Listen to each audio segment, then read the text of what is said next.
Ang mga kwento ng pag-ibig, kwento ng buhay, at kwento ng pag-asa dito sa Barangay Love Stories. Love Stories.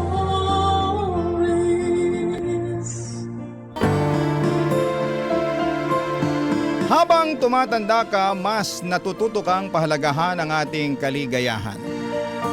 At minsan ay dumarating ang pagmamahal sa pinaka hindi inaasahang oras at pagkakataon. Pero handa ka bang magmahal ng taong mas bata sa iyo ng maraming taon? Dear Papa Dudut, ang sabi nila minsan daw ang tao tumatanda ng paurong. Nakagagawa ng mga desisyon na walang ibang iniisip kung hindi ang mga sarili nila.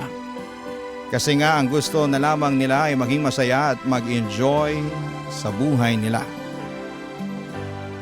Magandang tanghali, Papa Dudut, at sa mga kabarangay nating nakikinig ngayon.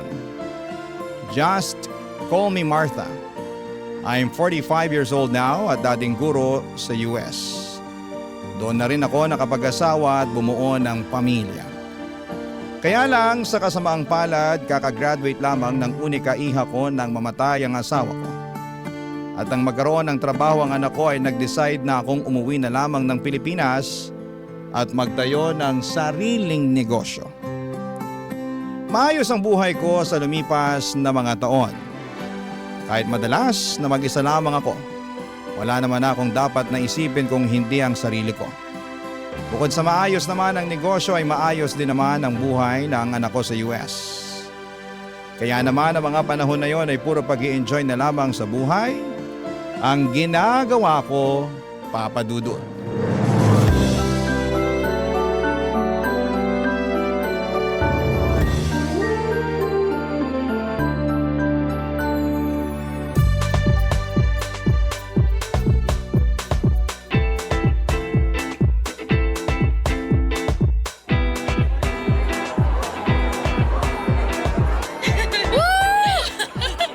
Sayaw pa tayo, Mars!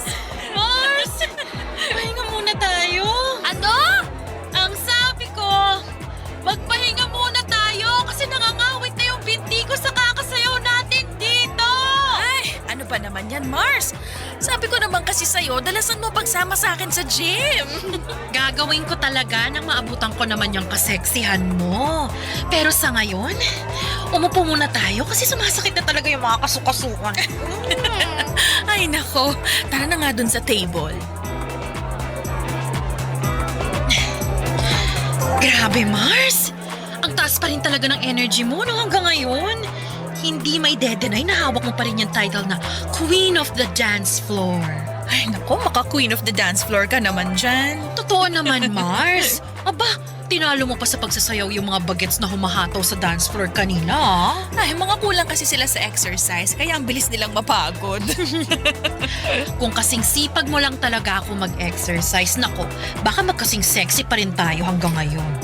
Naalala ko tuloy ng mga kabataan natin. Nagbibilang pa tayo ng mga nanliligaw sa atin. Pero, ikaw ang palaging nananalo dahil hindi hamak na mas maraming nagkakagusto sa'yo. Sino ba naman kasing hindi magkakagusto sa campus muse at queen of the dance floor ng batch natin? Ay naku, matagal naman na yun, Mars. At matagal na rin lumipas ang kagandahan ng kabataan natin.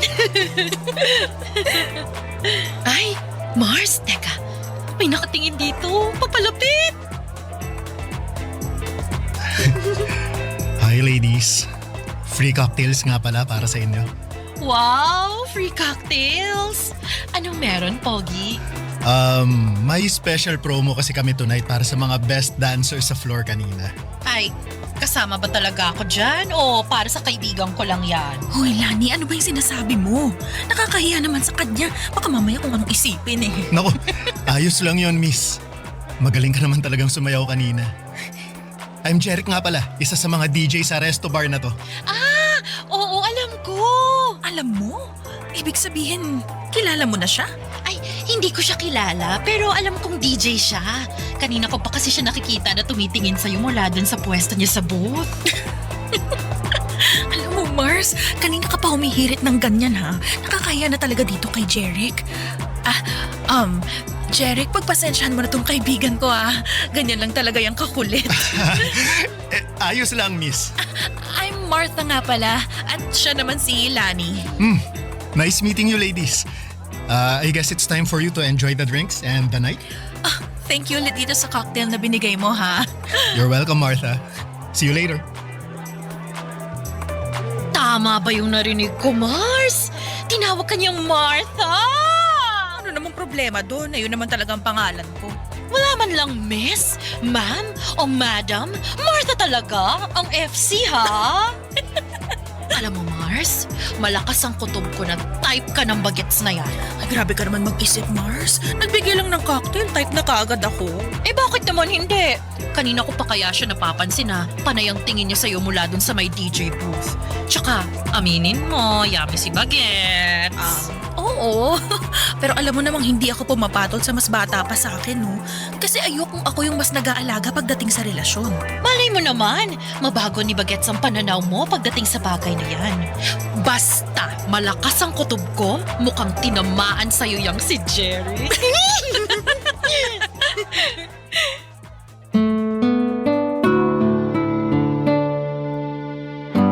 Papadudot, akala ko ay doon na matatapos ang pag-uusap namin ni Jeric dahil umuwi na rin kami noon ni Lani. Pero ang hindi ko inaasahan ay yung makatanggap ako ng tawag mula sa kanya kinabukasan. Kinuha niya raw ang number ko kay Lani nang magkita sila sa may labas ng restroom. Matagal din kaming nag-usap noon sa tawag at ang dami ko na agad nalaman tungkol sa kanya. Dahil may pagkamadaldal pala siyang tao. Nakwento niya na bunso pala siya sa 5 magkakapatid. Siya na lamang ang walang asawa dahil lahat ng mga kapatid niya ay may kanya-kanya ng pamilya. Madalas ng araw siyang tinutokso kapag may family gathering. Hinahanapan ng girlfriend o babaeng pakakasalan niya raw balang araw. Ang sabi ko naman, bata pa siya sa edad niya na 27 noon. Marami pa siyang makikilala, lalo na sa nature ng trabaho niya. Nang sumunod na mga araw ay pinagbigyan ko na rin si Jeric na magkita kami sa labas. Sa isang coffee shop kami nakita. At aaminin ko na lalo akong nagwapuhan sa kanya noong araw na yon. Nung nakita ko kasi siya sa club ay nakasuot siya ng maluwag na t-shirt. Pawis ang mukha at medyo magulo ang buhok niya. Pero nang araw na nagkita kami sa coffee shop nakasuot ng polo shirt, nakaayos ang buhok at walang bahid ng pawis ang mukha niya. Napaka-komportable ng pakiramdam ko noon na kausap at kasama ko siya. Kaya naman muling nasundan ang mga pagkikita namin. Mas naging close pa kaming dalawa hanggang sa tumatambay na rin siya noon sa bahay ko para manood ng movie Papadudot.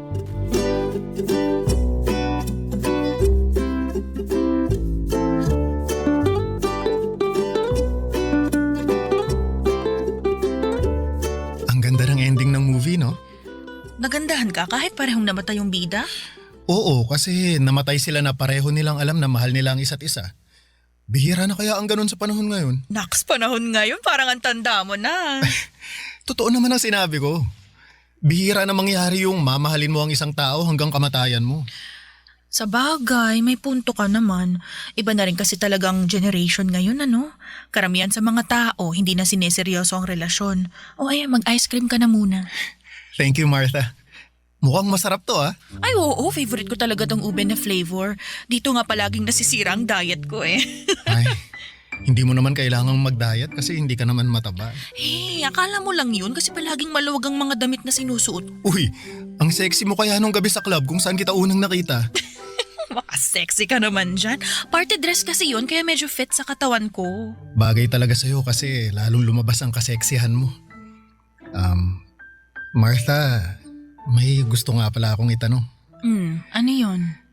Kaya ba hindi ka na nakipagrelasyon mula nung mamatay ang asawa mo? Kasi takot kang hindi seryosohin ang magiging karelasyon mo. At sino namang nagsabi sa'yo niyan? Si Lani? Hindi, hula ko lang yun. Bakit? Totoo ba? Alam mo, hindi naman ako takot pumasok sa relasyon. Siguro sabihin na nating sadyang masaya lang ako sa buhay na meron ako ngayon. Wala ka bang namimiss o hinahanap sa buhay na meron ka nung may asawa ka pa? Kaya naman ang ano. Gaya ng taong magpapasaya at magpapakilig sa'yo araw-araw. Minsan, kailangan din ng tao ng konting tamis sa buhay. Kung gusto ko ng tamis sa buhay, anytime pwede naman akong bumili ng ice cream na kagaya nitong hawak ko ngayon, ano? Hindi naman matamis na pagkain ang tinutukoy ko eh. Teka. Jeric! Bakit mo ko hinalikan? I'm sorry. Hindi ko napigilan ang sarili ko. Ayos lang. Wala namang problema para sa akin yung ginawa mo. Anong ibig mong sabihin? Okay lang na hinalikan kita? Oo, binata ka naman at matagal na akong byuda. Kaya wala akong nakikitang mali sa ginawa mo. Ibig sabihin, okay lang na halikan ulit kita? Hindi. Ha? Akala ko ba walang problema kasi pareho naman tayong single? Oo, pero ang ibig kong sabihin, mas okay kung ako ang hahalik sa'yo.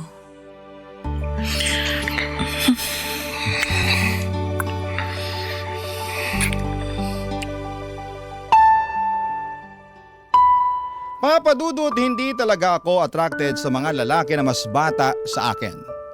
Never ako nag-entertain kapag alam ko na mas matanda ako. Ayoko kasi na ako ang nagdadala, pero iba ang charm ni Jeric. Kahit halos doble ang edad ko sa kanya ay nakita ko na medyo matured na siyang mag-isip at magsalita. Alam ko rin naman na hindi pera ang habol niya sa akin dahil may kaya rin siya sa buhay. Walang ibang responsibilidad kung hindi ang sarili niya.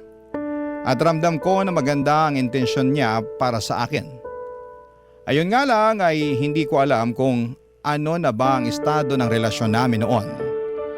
Pero ayos lang naman sa akin kasi wala pa rin sa isipan ko na pumasok sa seryosong pakikipagrelasyon. Ang mahalaga sa akin noon ay nag-e-enjoy ako sa kung ano ang meron sa aming dalawa ni Jeric, Papa Dudut. Barangay Love Stories. Barangay Love Stories.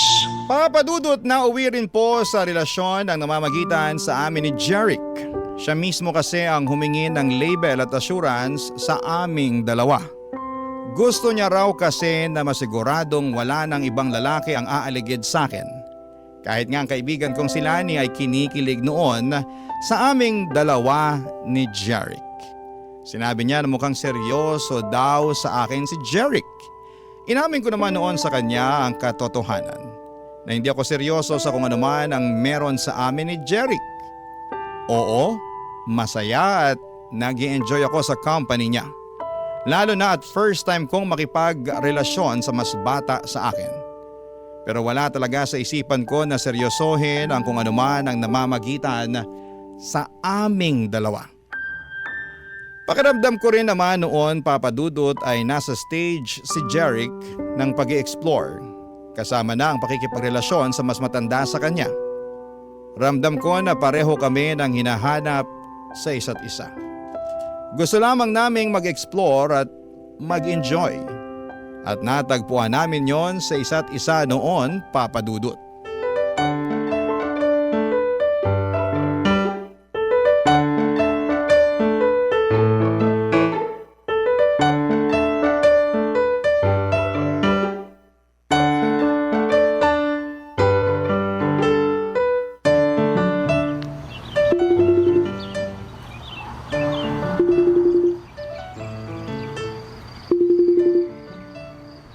Mabuti naman at sinagot mong video call ko, Mars. Oh, bakit?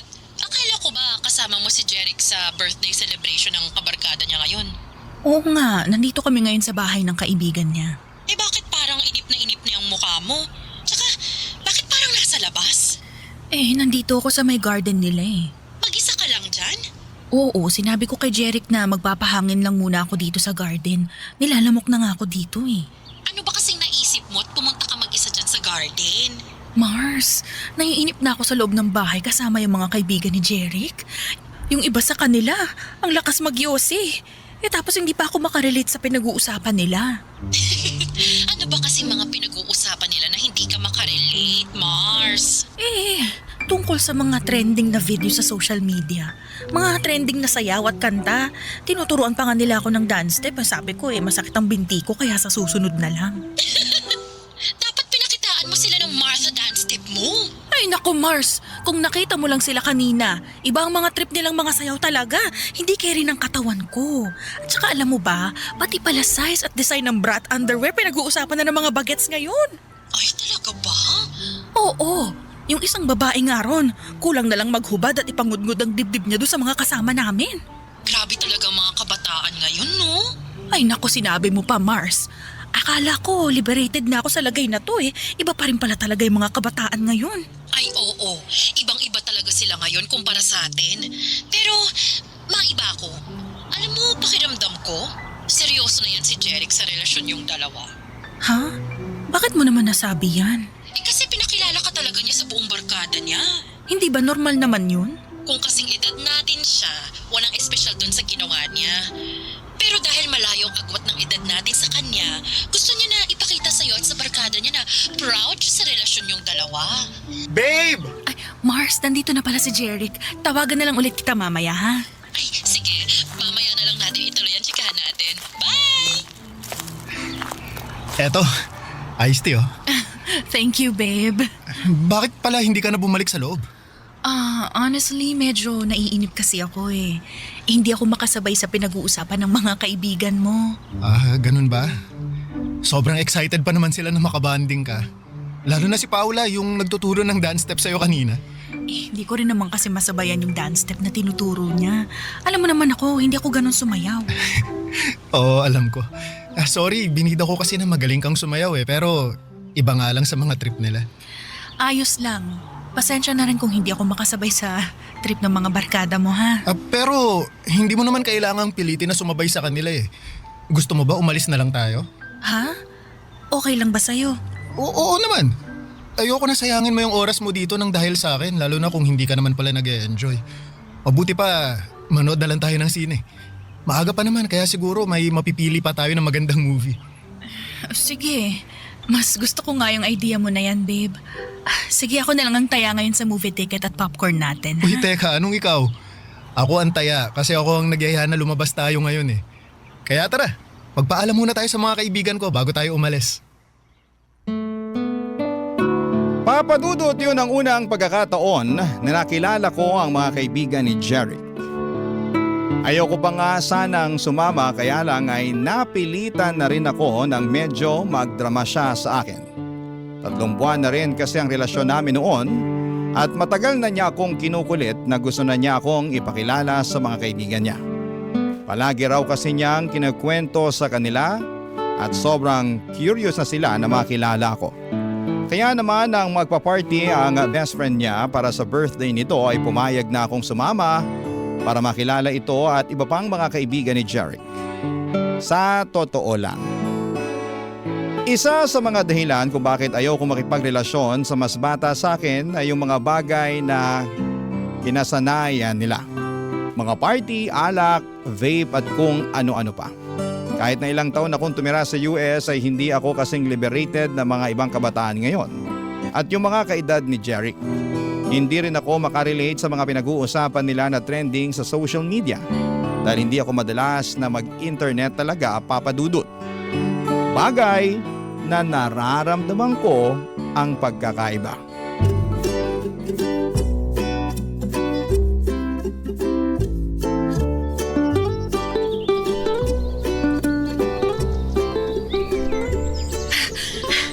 Sandali lang, babe.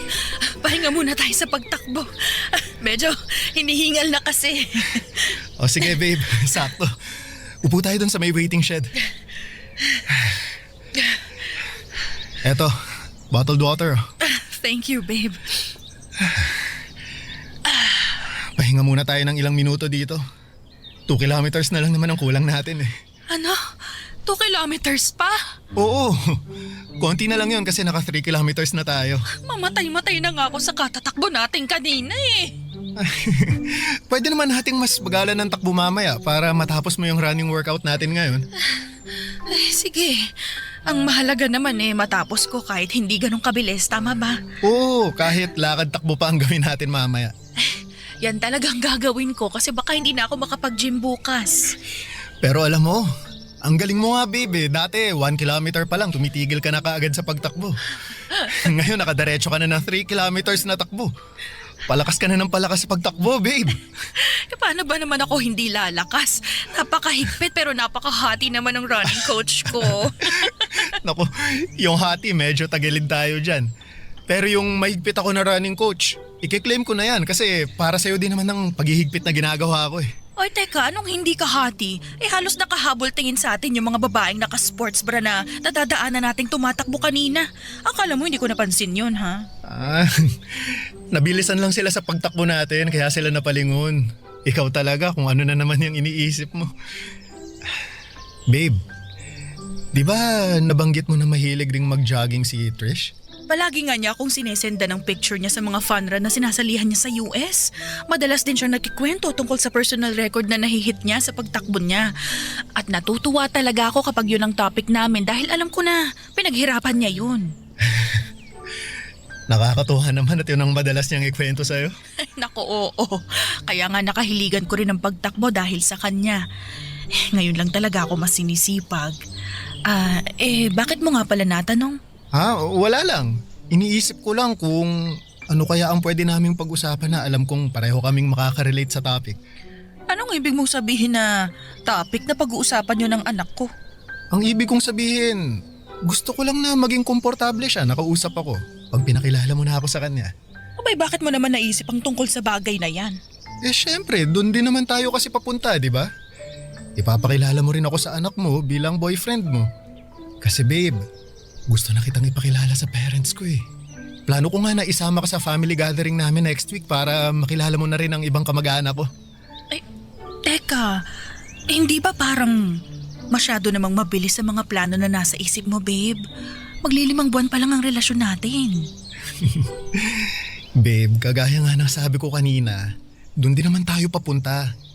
Ipapakilala mo ako sa anak mo at ikaw naman, ipapakilala ko sa pamilya ko. Kaya bakit pa natin patatagalin yun? Pwede naman natin gawin yun habang maaga pa. Huwag kang mag-alala. Mabait ang pamilya ko, lalo na si Mami.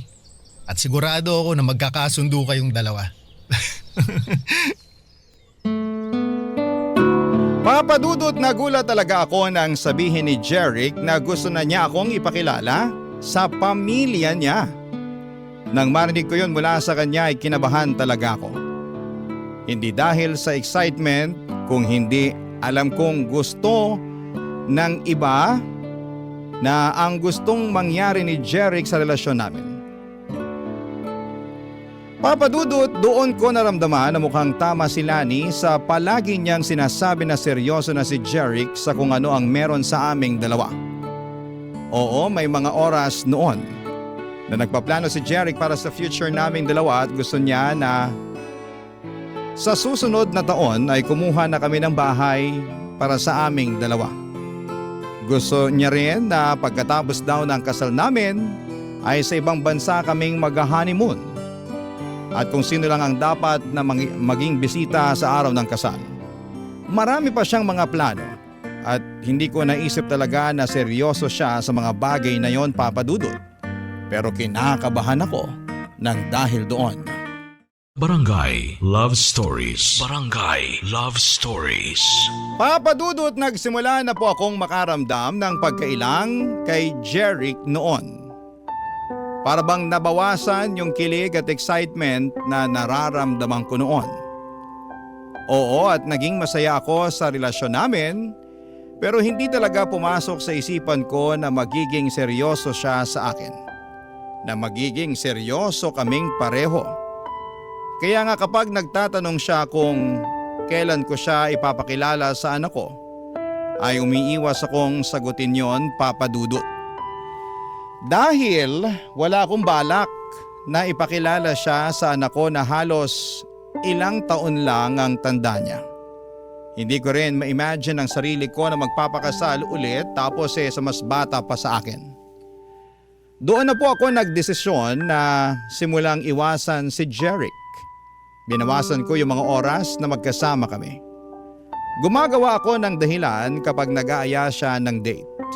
Sinasabi ko na umalis ako ng bahay at may mga kailangan na ayusin sa negosyo. Napapadalas tuloy noon ang pagdadrama niya sa akin dahil hindi ko sinasagot ang mga tawag niya. Sandamakmak na chat or text message naman ang natatanggap ko mula sa kanya. Hanggang sa isang araw ay hindi ko na siya naiwasan nang bigla siyang pumunta sa bahay, Papa Dudut.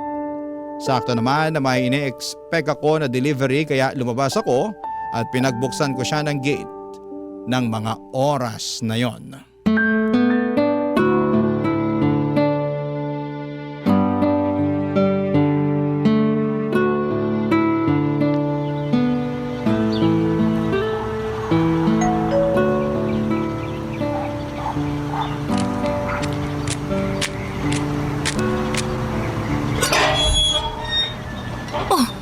Jeric, ikaw pala yung nag-doorbell. Oo, ako nga. Akala ko yung magde-deliver ng in-order ko na makeup sa online. Ah, ganun ba? Baka parating na rin yun mamaya. Pero mabutit pinagbuksan mo na ako ng gate, babe. Pasensya ka na. Madalas din kasi akong wala dito sa bahay. Ayos lang yun. Sabi mo nga, may inaasikaso kang mga papeles na may kinalaman sa negosyo mo. Ganun na nga. Kaya ba hindi mo rin nasasagot yung mga tawag ko? Oo, kasi kapag nandito ako sa bahay, madalas tulog naman ako eh. Nakakapagod kasi talaga yung mga inaasikaso ko sa labas. Tapos ang layo pa ng dinadrive ko pa uwi rito. Bagsak na talaga ako sa kama. Sabi ko naman kasi sa'yo sasamahan kita para may driver ka. Ayoko na rin kasing maabala pa kita. Alam mo kahit kailan, hindi ka naging abala sa akin, babe. Alam mo yan. At alam mo rin na ayokong masyado mong binibigay sa akin ng mga oras mo. May trabaho ka at sariling buhay na dapat asikasuhin. Pero parte ka naman ng buhay ko, kaya dapat inaasikaso din kita, babe. Kaya kong asikasuhin ang sarili ko. Hindi ka dapat mag-alala sa akin, Jeric. May problema ba tayo? Ha? Wala naman. Sigurado ka? Jeric, pwede bang sa ibang araw na lang tayo mag-usap? Gusto ko sanang... Kung wala tayong problema, bakit tinatawag mo ako sa pangalan ko at hindi babe? Pwede bang sa ibang araw na lang natin pag-usapan to? Teka nga, Jeric! iniiwasan mo ba ako? Please, gusto ko sana muna magpahinga. Gusto ko lang namang malaman kung ano bang dahilan ng pag-iwas mo sa akin, babe. Kung may nagawa ba akong hindi mo nagustuhan, pwede mo naman kasi akong kausapin eh. Ano? Kaysa... Gusto mo ba talagang malaman, Jeric? Gusto ko ng space. Space? Bakit? Anong nagawa kong mali para humingi ka ng space sa akin? Wala, okay? Wala kang nagawang kahit anong pagkakamali. Gusto ko lang huminga muna. Yung makakakilos ng hindi ko kailangan ipaalam sa'yo yung bawat galaw ko. Babe, kung nasasakal ka lang pala sa ginagawa ko, pwede naman akong mag-adjust. Hindi mo naman kailangan sagutin palagi lahat ng mga chat o tawag ko sa'yo eh. O kung gusto mo, babawasan ko rin ang mga pag-chat o tawag ko. Babe, hindi mo kailangan humingi ng space sa akin. Hindi mo ba talaga nakukuha yung point ko, Jeric? Gusto ko lang namang maintindihan mo na pwede naman nating ayusin to nang hindi tayo lumalayo sa isa't isa eh. Pero space nga mula sa'yo ang gusto ko. Yun ang gusto ko na ibigay mo sa akin. Martha, please. Martha, huwag mo naman gawin sa akin to. Umalis ka na, Jeric. Martha! Huwag ka nang gumawa ng gulo dito. Umalis ka na. At kung pwede lang ha, huwag mo akong i-chat o tawagan. Gusto ko munang matahimik ang mundo ko mula sa'yo. Kaya please lang, layuan mo muna ako. Papadudot ilang araw pa akong kinulit ni Jeric noon hanggang sa tuluyan na niya akong binigyan ng space. Sa totoo lang ay medyo nakahinga ako ng maluwag nang sa wakas ay nagawa kong humingi ng space sa kanya. Medyo nasasakal at nauumay na rin kasi ako sa sobrang kaswitan niya. At hindi ko na rin gusto ang mga planong binubuo niya para sa aming dalawa. Ayoko na siyang paasahin pa, Papa Dudut. Ayoko nang isipin niya na pareho kaming seryoso sa relasyon naming dalawa. Hindi ko naman kasi talaga alam na aabot sa puntong gusto niya akong pakasalan sa hinaharap. Nabanggit niya pa nga noon na kung hindi ko na raw siya mabibigyan ng anak, ay pwede naman daw kaming mag-ampon at sigurado daw siya na magiging mabuti pa rin kaming mga magulang. Yung mga plano niya na yon ay wala sa mga plano ko para sa sarili ko. Kaya bago pa mas lumalim ang nararamdaman niya para sa akin ay tinapos ko na ang namamagitan sa aming dalawa, Papa Dudut.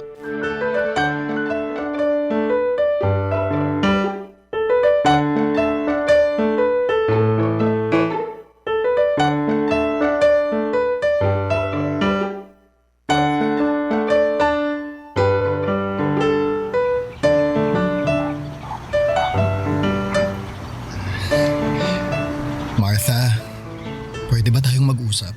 Mars, hintayin na lang kita sa parking para makapag-usap muna kayo ni Jerry. Sige, Mars. Tungkol saan pa bang gusto mong pag-usapan natin ha, Jeric? Siyempre, Jeric, hindi pa ba malinaw sa'yo ang lahat? ang alin ba, Martha? Humingi ka lang naman ng space sa akin, di ba? At binigay ko yun sa'yo. Siguro naman oras na para ayusin na natin tong dalawa. Wala na nga tayong dapat ayusin. Hindi mo pa rin ba talaga nakikita yun? Pero ano ba talagang nagawa kong mali, Martha? Bakit bigla na lang gusto mo nang tapusin ang relasyon nating dalawa? Dahil alam kong wala nang patutunguhan tong ginagawa natin. Itong relasyon natin. Paano walang patutunguhan? Martha, seryoso ako sa'yo, alam mo yan. Mahal kita. Mahal na mahal. Hindi kita mahal. Anong sabi mo? I'm sorry, pero kailangan na nating tapusin ang lahat sa ating dalawa. Sorry kasi nakikipag-break ka na talaga sa akin? Sorry kasi hindi mo ako mahal? O sorry kasi kahit kailan hindi mo naman talaga ako minahal? Martha, minahal mo naman ako, di ba? Sabihin mo sa akin. Minahal mo ako, di ba? Baka naman pwede nating subukan na ayusin to. Promise, mas magiging maayos din akong boyfriend sa'yo. Susunod ako sa lahat na sasabihin mo. Ibibigay ko sa'yo lahat ang gusto mo. Martha, please. Nagmamakaawa ako sa'yo. Huwag mo naman gawin sa akin to. Jeric, I'm sorry talaga pero hindi ko na kayang ituloy pa yung relasyon nating dalawa. Ano bang kailangan kong gawin? Gusto mo bang lumuhod ako sa harap mo? Eto! Gagawin ko para lang balikan mo ako. Ito! Jeric, ano ba? Huwag kang lumuhod. Intindihin mo na lang sana yung desisyon ko. Ayoko na mas masaktan pa kita kaya ginagawa ko to. Mahal kita, Martha. Hindi ko kaya mawala ka sa akin. Hindi ko kaya. Please naman. Please ayusin naman muna natin to. Sorry, Jeric. Pero wala na talagang pwedeng ayusin sa ating dalawa. Sorry. Taalis na ako. Kailangan ko na rin umuwi. Martha, mahal kita. Mahal na mahal kita. Parang awa mo na. Huwag mo akong iwan, Martha. Martha!